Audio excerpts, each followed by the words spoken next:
If you think dreams are just for little girls, then you need to stay tuned because we're going to talk about dreams today. Hi, I'm Darcy. Welcome back to the channel. I love talking about dreaming. I think it's so important. And when I was a little girl, I can remember I was so encouraged to have all of these dreams. Let's see. We could start with the Tooth Fairy. That was always kind of exciting. But I only usually got like, I don't know, a quarter. My grandkids get a lot more than that now. There was the Easter Bunny, which was always kind of exciting. There was the whole Cinderella thing, which was also pretty cool. You got to think about having all these fantasies and about being a princess and marrying a prince. And it was really highly encouraged, I think, by most of the parents. And there's the biggest one of all, which is Santa Claus. We were really pushed into believing in Santa Claus. Well, at least most of us were. And if you didn't, there was something kind of off about you if you didn't believe in Santa Claus when you were little. And I loved it. I used to just write stories and have fantasies and think about fairies, and I loved all of it. And it was an important part of my childhood. What happened though is you kind of wake up one day, maybe like junior high school. For me, it was junior high school. And it was, no more dreaming for you. No, not for you. I was so disappointed.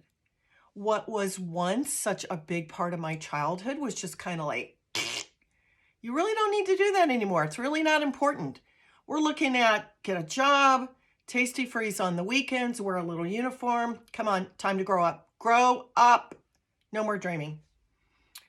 How unfair is that?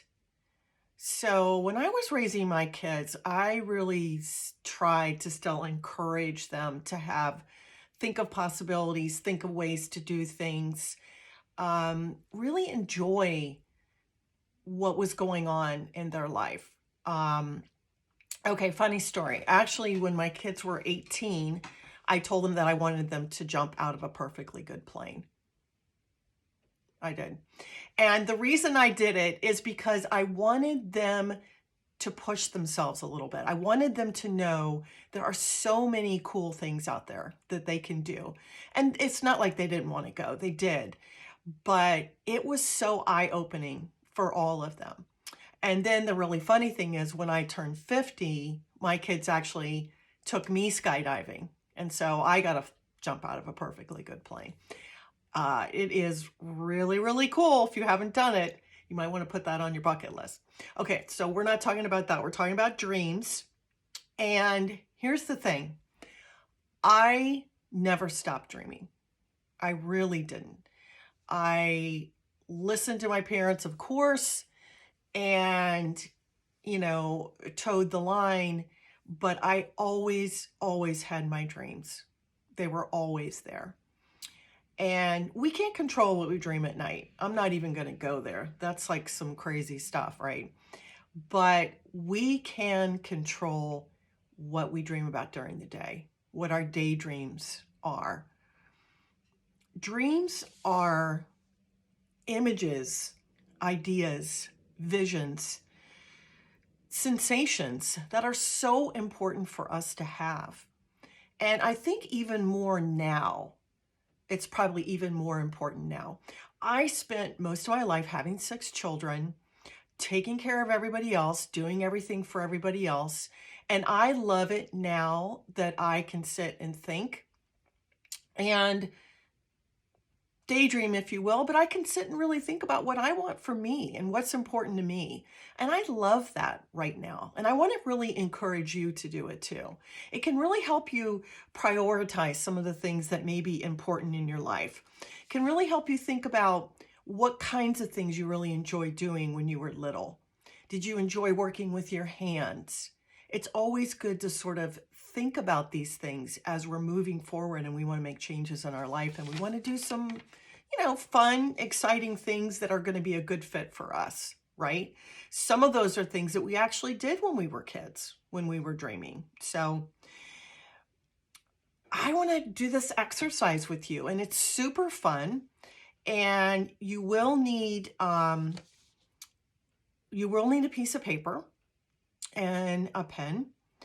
And this exercise is called the perfect day. So I do this exercise sometimes with my clients, and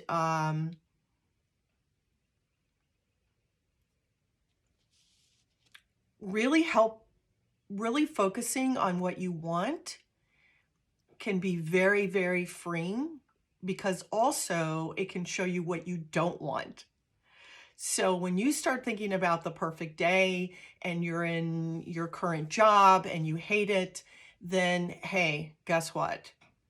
That's something that you might want to think about. So what you get to do is you get a blank piece of paper, and you get to go somewhere quiet or somewhere beautiful. Doesn't really matter. It's kind of up to you.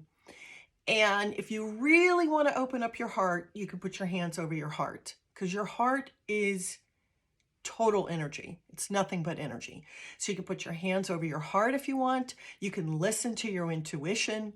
You can listen to your heart. Everyone says, oh, I like listening to my gut. It's not your gut. It's your heart. It's heart intelligence is what it is. So anyway, you can put your hands over your heart if you want, and just start thinking. Let your mind go a million different places. Where does it go? Where does your mind go? What are you daydreaming about? What are you thinking about?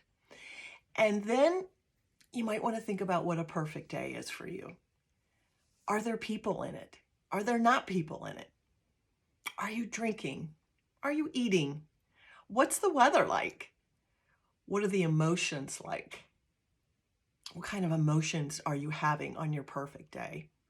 I hope you're happy and having good emotions full of love and happiness. But what are those emotions like, right? And once you think about that and you sort of are formulating this in your head, then it's a really good idea to start writing it down. And writing it down can be so helpful. And list details. List the details. What are you driving? Where are you living? What are you doing? The details can be super, super important. And, I really believe that this could be the springboard of maybe where we're going next in life, by thinking about what a perfect day is. So there's freedom in dreaming and believing. And what's possible in our lives is everything is possible in our lives. There's nothing that's impossible. There's nothing you can't have, and there's nothing you can't do. So this time in your life, you get to dream, and it's all about you, and they're your dreams and your dreams alone. And I hope that you do this exercise. Please let me know if it was helpful. I'd love to hear from you below. Don't forget to download the free manifesto, follow me on Facebook, follow me on Instagram, and do tell me about your perfect day. I would love to hear from you. So, all right, I will see you next week. Bye, loves.